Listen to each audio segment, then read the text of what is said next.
Welcome to Vibe Talks. Today, we're embarking on a truly fascinating deep dive into one of the ocean's greatest and most persistent mysteries. You might have seen the headlines, perhaps even some pretty startling images of creatures usually found miles below the surface, now appearing unexpectedly closer to shore. We're talking about the really bizarre and frankly magnificent deep-sea inhabitants. Things like the oarfish, the ones steeped in Japanese legends as a sign of disaster. Then there's the giant phantom jellyfish, looks ethereal with its ribbon-like tentacles. Or the smooth lumpfish, which is surprisingly charming, actually. And even the scary-looking sea devil anglerfish, all of them suddenly showing up with surprising frequency in places they just shouldn't be. It's incredibly rare. Seeing any one of these animals is unusual, let alone seeing them pop up more often like this. And their increased appearance really forces us to ask a profound question. What fundamental changes are happening way down at the deep sea that are, compelling these creatures to move upwards? So, our mission today is to explore the incredible world of the deep ocean, try to understand the unique creatures that call it home, and hopefully uncover the surprising and maybe alarming reasons behind their unexpected emergence. Let's dive in. Okay, so to really grasp the significance of what's happening, we first need to appreciate the sheer scale, the mystery of our oceans. Think about it. Our planet is famously over 70% covered in water, right? Mm-hmm. And 97% of that water is in our 5 main oceans: the Pacific, Atlantic, Indian, Arctic, and Southern. But it's just astonishing how little of it we truly know. That's the striking paradox, isn't it? Oceans are home to, an estimated 94% of the world's wildlife? Yeah, the vast majority. Yet we've only explored and mapped, you said, a mere 5% of this huge aquatic realm. Just 5%. It's almost unbelievable. But yeah, we actually have better maps of Mars than we do of our own ocean floor. And this limited exploration isn't just some, fun fact. Right. It means we're making crucial decisions about our planet, decisions about climate policy, resource extraction. And we're doing it with a staggering 95% of our oceans still largely unknown. That's a significant knowledge gap, and it has profound implications for the future. And think about human presence, too. 12 astronauts have spent, a total of 300 hours on the moon? Right. Yet only 3 people have ever been down to the deepest point, the Challenger Deep. Yeah. And only for about 3 hours combined. It just underscores how much remains a complete mystery. Okay, so now I have a sense of this vastness, this mystery. Let's plunge deeper, literally. Can you walk us through the distinct layers, the zones that define life down there? What's it actually like, layer by layer? Sure. Well, fundamentally, the ocean is divided into zones based on how much light gets through. Starting at the top, we have the sunlight zone that goes down to about 200 meters, roughly 650 feet. This is where photosynthesis happens, so it supports macroalgae, phytoplankton. That's the absolute base of the oceanic food chain. Okay, so that's where we find most of the familiar ocean life. Whales, sharks, turtles. Exactly. Dolphins, all the colorful fish we typically think of. That's the sunlight zone. But as you go deeper, it gets darker and pretty fast. Very fast. By just 100 meters down, only about 1% of sunlight is left. And beyond 1,000 meters, so about 3,300 feet, there's no light at all. Zero. Wow. So that takes us into the next zone. Right, the twilight zone. That's roughly between 200 and 1,000 meters deep.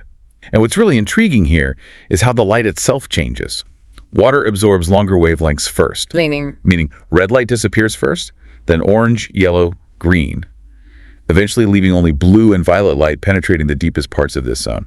Okay, and that's where the really weird creatures start showing up, adapted to the dim blue light. Precisely. Perfectly adapted. You start seeing some truly weird and wonderful animals. Like the strawberry squid. That sounds almost cute. What's its deal? Huh. Yeah, it does sound friendly. But it's a master of camouflage down there. It has one big eye looking up, trying to catch any faint light from above. Okay. And a smaller eye looking down, probably detecting bioluminescence, those flashes of light from other creatures in the dark. And why strawberry? Is it red? It is red in full light. But here's the evolutionary genius. Down in the twilight zone, where there's no red light, that red pigment actually makes it look almost black. Ah, so it becomes invisible. Brilliant. Perfect camouflage. And then there's the bloody bellycomb jelly. Also using red. Seems like a theme. Exactly the same principle. It appears fluorescent red, which seems like it would stand out, but most deep-sea predators literally cannot see red wavelengths. So being red is like wearing an invisibility cloak down there. Pretty much. And what's even more stunning is when it moves, it has these 8 rows of cilia, tiny hairs, that refract light, making it look like it has flickering rainbow lights running down its body. That flickering light, it's not just pretty, it seems fundamental for survival, doesn't it? This brings us to bioluminescence. Absolutely crucial. Bioluminescence. It's light produced by a chemical reaction within a living organism. It involves two main compounds. Luciferin, that's the molecule that actually produces the light, and luciferase, the enzyme that makes the reaction happen. And it produces light, not heat. Correct. Cold light. And these creatures use it for all sorts of things to hide, maybe using counter-illumination or to attract prey, or even just to communicate. Can you give us a few more examples? How do they use this living light? Certainly. Take the sea angel. It's beautiful, tiny, smaller than your finger. It glows, apparently showing an empty stomach in the dark, maybe to show it's not a threat. It's blind, but it can quickly shoot out tentacles to trap prey. Wow. Or the barreleye fish, found around 600, 800 meters down. This fish is incredible. It has a transparent, fluid-filled dome on its head. Transparent head? Seriously? Seriously. And inside that dome, its eyes, which look like green bulbs, point upwards to catch shadows of prey above. And scientists think it can actually rotate those eyes forward, too, giving it this, 360-degree periscope view, straight out of science fiction. That's amazing. And what about something really big? Well, then you have the giant squid, one of the most, let's say, imposing creatures down there, reaching maybe 13 meters long. That's like a 2-story building. Huge. And its eyes, the largest of any living being on Earth, about 25, 30 centimeters across, like dinner plates, specifically adapted to gather any faint light or spot bioluminescent flashes to find prey in the crushing dark. Okay, so we're past the twilight. We go deeper, beyond 1,000 meters. Now we're in the midnight zone. Absolutely no sunlight reaches here. What survives in total darkness? Well, many creatures here actually move between the twilight and midnight zones, depending on food or predators. But you find specialists, too, like the deep-sea anglerfish. You know, the one made famous by Finding Nemo? Yeah, with the little light dangling in front. Scary-looking thing. That's the one. It uses that shiny bioluminescent lure on its head to attract prey right to its mouth. Classic ambush predator. But what the movie didn't show is its reproduction strategy, which is, well, it's extreme. And it tells us so much about the challenges down there. Extreme how? I'm almost afraid to ask. Okay, so the male anglerfish is tiny, like maybe only a tenth the size of the female. Finding a mate in that vast darkness is incredibly difficult. So when a male does find a female, he bites onto her body. And then... He literally fuses with her. Fuses? You mean like permanently? Permanently. His tissues merge with hers, their bloodstreams connect. He essentially becomes a parasitic appendage living off her nutrients. Wow. And his sole purpose becomes providing sperm whenever she's ready to reproduce. Females can end up carrying multiple males, sometimes 6, maybe even 8 attached to her body. That is absolutely wild. Nature finding a way, I guess. It's a stark reminder of the immense pressures, the challenge of just finding a mate in the deep, dark, vast ocean. Evolution really pushing the boundaries for survival. Incredible. Are there other creatures with such surprising adaptations? Oh, definitely. Take the vampire squid. It sounds terrifying, right? Yeah, the name doesn't help. But it's actually quite amazing. It's the last surviving species of its entire order. All its relatives died out maybe 200 million years ago. A living fossil. Its 8 legs are connected by this webbing like a cloak, which gives it the vampire cape look. Okay, so it looks the part. Does it suck blood? Nope. Despite the name, it's not a bloodsucker at all. It actually eats something called marine snow. Marine snow. Yeah, which is basically detritus, like waste products, dead plankton, bits of stuff drifting down from above. Ocean poop, essentially. Huh. So it's a deep-sea recycler. Exactly. A very effective adaptation for living where food is scarce. And even further down, say, 2,000 to 3,000 meters, still technically the midnight zone. Right. Down there, you can find creatures like the Yeti crab. The Yeti crab. I've seen pictures with the hairy arms. That's the one. And those hairy arms aren't just for show. They're covered in bacterial colonies. It basically farms its own food on its arms. It farms bacteria. It cultivates, living near hydrothermal vents, these geysers on the ocean floor. And then it eats the bacteria. And unsurprisingly, it's blind. No need for eyes in that darkness. Farming its own food. Unbelievable. Okay, deeper still, 4,000 to 6,000 meters. Now you're entering the abyssal zone. Vastly unexplored. This is where the wreck of the Titanic lies, remember? Around 300-800 meters. Down here, you find creatures like the Dumbo octopus. Oh, the Dumbo octopus. They do look kind of cute with those big ear-like fins. They are probably the cutest deep-sea animal, yeah. People call them deep-sea ballerinas because they swim so gracefully. And they are true deep-sea dwellers. They spend their entire lives down there, never migrating up. Fully adapted to the abyss. And finally, the deepest parts. Below 6,000 meters. That's the Hadel zone. Named after Hades, the underworld. Trenches, canyons, still full of mysteries we've barely even begun to glimpse. Just imagine what else could be living down there. Okay, so we've taken this incredible journey down through the layers, met some truly extraordinary creatures. But that brings us back to the central mystery. Why are these deep-sea animals, creatures, adapted to these extreme environments, suddenly showing up near the surface? Exactly. That's the puzzle. Why leave the depths they're so perfectly suited for? And you mentioned humans got an accidental clue about something happening down there during World War II. Sonar operators saw, what was it? The seafloor rising? Yeah, that's what they thought. Yeah. They were tracking submarines, and suddenly their sonar screens showed what looked like the entire seabed rising hundreds of meters towards the surface every night, then sinking back down before dawn. That must have been baffling. Totally baffling. But of course, it wasn't the seafloor. It was life. A massive synchronized upward movement of billions, maybe trillions, of fish, squid, plankton, an event we now call the deep scattering layer because it scattered the sonar signals. It was our first real clue to these hidden highways in the sea, this huge migration happening every day unseen. And this daily movement up and down, that's the diel vertical migration, or DVM you mentioned? That's it, diel vertical migration. It's considered the largest migration on Earth by biomass. We're talking billions of animals, weighing altogether maybe 25 times the total mass of all humans on the planet, swimming up towards the surface at night and back down to the depths during the day, every single day, across all the oceans. 25 times the mass of humanity moving up and down daily. That's staggering. It really is. And it raises the obvious question, why? Why undertake such a difficult, energy-sapping journey every single night? There must be a very good reason. There is. It's beautifully simple, elegant even, to eat without being eaten. Okay, unpack that. Well, the food, primarily phytoplankton, the tiny plants that form the base of the food chain, is up in the sunlight zone where there's light for photosynthesis. So smaller fish and zooplankton, tiny animals have to go up there to eat. But it's dangerous up there during the day. Lots of predators. Right, sharks, whales, bigger fish. Exactly. So they migrate up at night under the cover of darkness, have their meal, and then crucially before daybreak, they swim back down into the dark, cold depths where the big predators are less active or can't see them as easily. It's an ancient, perfectly balanced survival strategy. Eat safely, then hide. Precisely. And, An incredible daily dance of survival. and here's the kicker. You're saying this delicate balance, this daily commute, has been changing dramatically just in the past few years. If DVM is this natural cycle, what's causing these creatures to now, abandon it? Migrate permanently towards the surface? That seems wrong. You've hit the core issue. Yes, DVM is natural. But what we're seeing now with creatures like the oarfish or anglerfish showing up isn't just the nightly migration. It seems like they're moving permanently out of their depth zones. And the primary driver appears to be climate change. Climate change affecting the deep ocean. How? Well, our oceans have been acting like a giant heat sponge. They've absorbed over 90% of the excess heat trapped by greenhouse gases from global warming. This means the surface waters are heating up significantly, but the deep sea, miles down, remains profoundly cold.